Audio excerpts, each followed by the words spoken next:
Salut, là on est presque mars 2024. On va faire un tour des chatbots disponibles. Bon, un petit tour. ChatGPT bien sûr, Gemini de Google qui s'appelait Bard avant, Claude d'Anthropic. Lui il est connu parce il permettait, c'est le premier, de mettre des gros fichiers pour donner du contexte à la conversation, par exemple un PDF, et lui demander des choses sur ce PDF.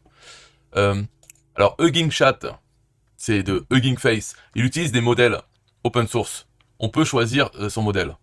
Donc Hugging Chat en lui-même, il n'a pas créé de modèle. Par contre, il nous permet d'utiliser plusieurs modèles open source comme celui de Meta, Google, Mistral AI, euh, Open Assistant, enfin c'était Open Chat, c'était un truc qui a été développé par, vraiment pas par une entreprise, hein, et d'autres choses au fur et à mesure. Donc il permet de choisir son modèle. Là j'ai mis celui de Meta. Et dans Mistral, ils ont fait leur chatbot aussi qui s'appelle le chat. Et Perplexity, aussi un chatbot. Voilà. Et pour montrer autre chose, c'est le truc de Cora, qui s'appelle Po. Lui aussi permet d'utiliser plusieurs modèles, open source ou pas, et de construire aussi des assistants, des chatbots vraiment personnalisés. Donc Po, c'est pas mal pour voir, pour tester, enfin pour... c'est bien, voilà. Alors pour le test, pour le fun, je vais poser la question à chacun, c'est quel est le début de tout, et quelle est la fin de tout. On va poser cette question à tout le monde. Voilà, Claude. Alors Claude déjà j'ai vu qu'il m'a mis un message n'importe quoi. Une erreur. Allez.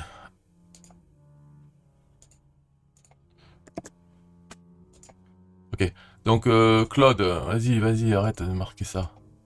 Il me dit qu'il peut plus répondre et qu'il faut que j'upgrade. Alors, les réponses. ChatGPT. La question du début et de la fin de tout est profondément philosophique. Pas du tout. Donc voilà sa réponse pour lui. Gemini. Les questions de début et de fin sont les questions qui ont été posées par les philosophes. Ok. Big Bang, mort thermique. Ok, ce n'est pas ça. Claude.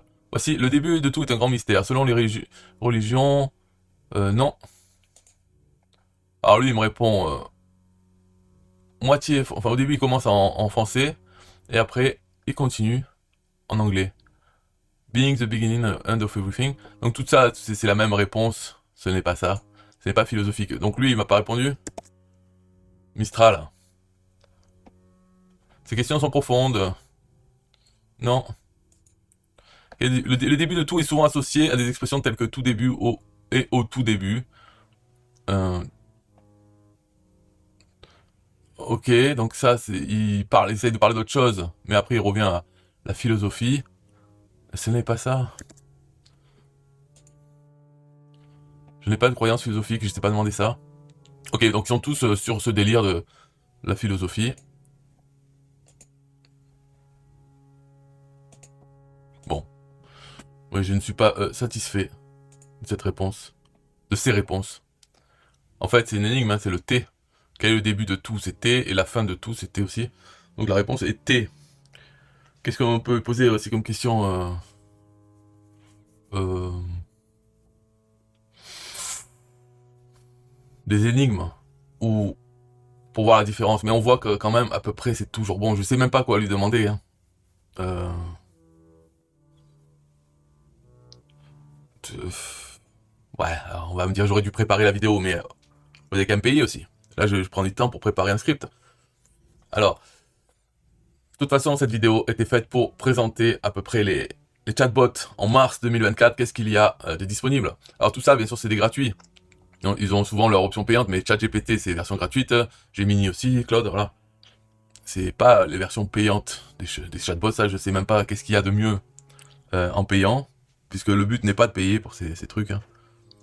Surtout que, là, déjà, on peut prendre des modèles open source et les faire tourner sur sa propre machine, sur son ordinateur, sans être connecté à un site.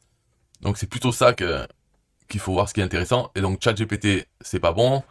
Gemini, c'est pas bon, même si Google ont sorti un modèle open source. D'ailleurs, on peut le tester avec Hugging Chat.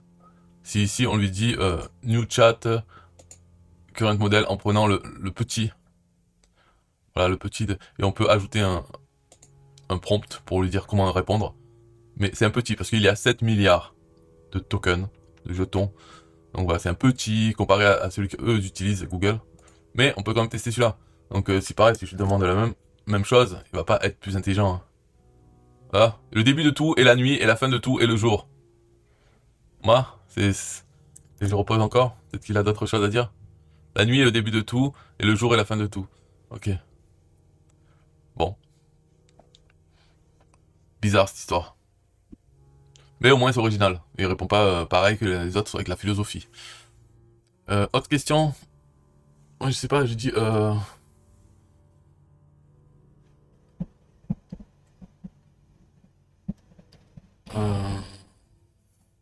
je sais pas, j'ai dit aujourd'hui... Aujourd'hui, je me sens ciel bleu. Qu'est-ce que cela signifie? Voilà. Se sentir ciel bleu est souvent une expression utilisée pour décrire un état d'esprit positif, serein et joyeux. Cela peut signifier que vous vous sentez heureux, calme et en harmonie avec vous-même et votre environnement. C'est comme si votre humeur reflétait la beauté et la tranquillité d'un ciel dégagé et bleu. Profitez de cette sensation agréable et laissez-la vous inspirer tout au long de votre journée. Ok. Et Gemini, ce qu'il me dit. Se sentir ciel bleu peut signifier plusieurs choses selon votre interprétation personnelle et les nuances de votre ressenti. Voici quelques significations possibles. Sérénité, optimisme et espoir, liberté et évasion, inspiration et créativité, gratitude et joie de vivre. Voici quelques questions qui peuvent vous aider à explorer votre ressenti. Donc là, quand même, grosse réponse de Gemini comparé à ChatGPT, le 3.5. Claude. Ah. Si vous vous sentez ciel bleu aujourd'hui, cela semble signifier. Oui, bah toujours pareil. Et lui, le modèle open source, là, qu'est-ce qu'il va me dire? Une réponse d'une phrase? Oh, il réfléchit trop là. Le Mistral. Le chat. Le chat? Alors?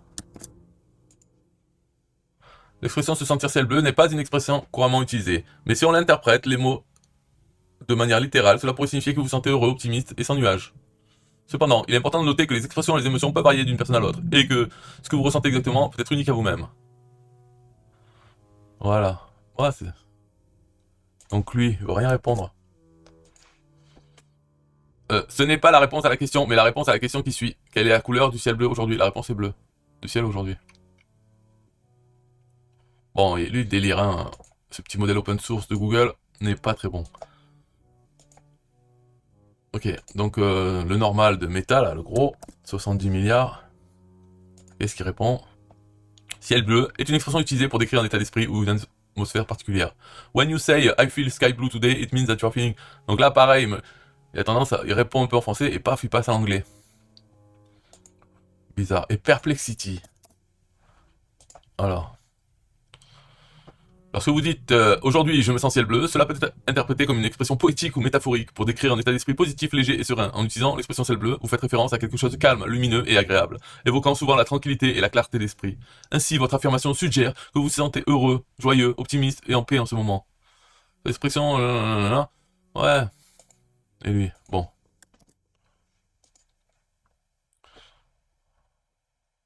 Voilà, c'est tout pour la vidéo.